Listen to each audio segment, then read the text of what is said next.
toy collectors of the world, are there any Teenage Mutant Ninja Turtle fans out there? I have the classic collection Leonardo, The Secret of the Ooze Movie 2 1991 figure. Major shout out to my buddy Derek. Derek, thank you for getting me this figure. I know I'm kind of late about doing the review on it, but I guess better late than never, right? This is released from Nickelodeon. I'm sure many people have seen the modern Teenage Mutant Ninja Turtles, which I know sometimes has a lot of criticism to them, but I still enjoyed them. But the original movies that came out way back in the 90s, these are still pretty darn good for their time. In fact, I like the first movie a lot. The second movie, not so much. The third one, we just pretend like it never happened. On the back, we get to see the 3 different heads that he comes with. I gotta say, the last one looks very creepy. I'm not gonna go into an explanation as to who Leonardo is. I think everyone knows who Leonardo from the Teenage Mutant Ninja Turtles is. He was also my favorite out of the 4. The packaging for this is fairly standard. Nothing really too major about it. So anyways, enough about that. Let's go and open this guy up. And here is Leonardo. This figure came out when the Teenage Mutant Ninja Turtles Out of the Shadows movie came out. So it came with this little pamphlet showing all of these toy figures that went along with it. Here are the 3 alternate heads that also come along with Leo, so there's 4 in total. We have slightly angry face Leonardo. This is perplexed Leonardo, and unfortunately his eyes are off-centered. If you look right here, it just seems as though his eyes go over way too much. I guess this is battle face Leonardo, and his eyes are also off-centered, but this time they're facing the opposite direction. And the face he comes packaged with, I suppose, is completely neutral Leonardo, where, you know, he's just waiting for something to happen. He comes with 4 different ninja stars, and he also comes with 2 canisters of Ooze, one of which has already been opened. I could probably Google it, but what does TGRI stand for? Leave comments down below and let me know. He comes with holsters for his katanas on his back as well. His grip isn't the best, but it does hold the canisters fairly well. It doesn't hold on to the katanas so much though. The ninja stars, I like to just put them between his fingers. It holds on much better that way. The blades don't want to stay in his hand quite so well. Luckily though, I'm probably going to keep him stationary, so it's not going to be a huge deal. He's got a whole lot of articulation. In fact, on the packaging it says he has 34 points of articulation. He has movement in his head, upper arm, bicep, double jointed elbow, thumb movement. Both his fingers have separate movement, mid-torso movement independent of his shell that is stationary, upper leg movement, mid-thigh movement, double jointed knee movement, ankle movement, and again his 2 toes have separate movements as well. You know, if you have him hold one of the other heads, it looks like he just decapitated a fake Leonardo. To change off the head, it's very simple. You just simply pop it right off. It's really easy. Although honestly, I'm probably not going to use any of these other heads. I don't really like their facial expressions,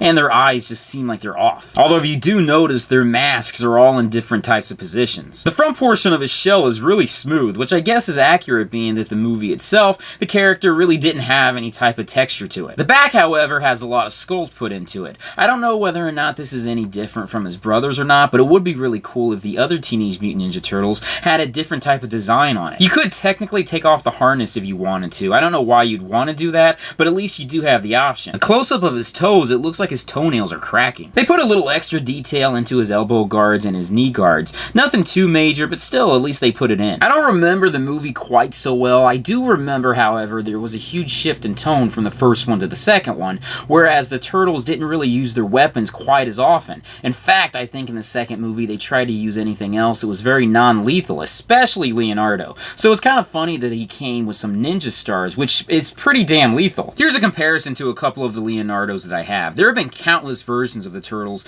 that have come out over the years. Unfortunately, I only have these 2. This is the comic book version, and this is the current cartoon version on Nickelodeon, which, by the way, this cartoon is incredible. I can't say much more about this figure. He is really cool. The only problem I'm having is that his blades aren't really held in his hand quite so well, and the alternate heads, the eyes are going off into different directions. But otherwise, I really like him a lot. Derek, thank you so much for getting me this guy. So, thank you guys for watching me in this video. I'll join you guys with another one very soon. Check out my Patreon site when you get a chance. Check out my social media sites, my websites, and everything else out there. Peace, love, namaste, and I'll see you guys later. Peace.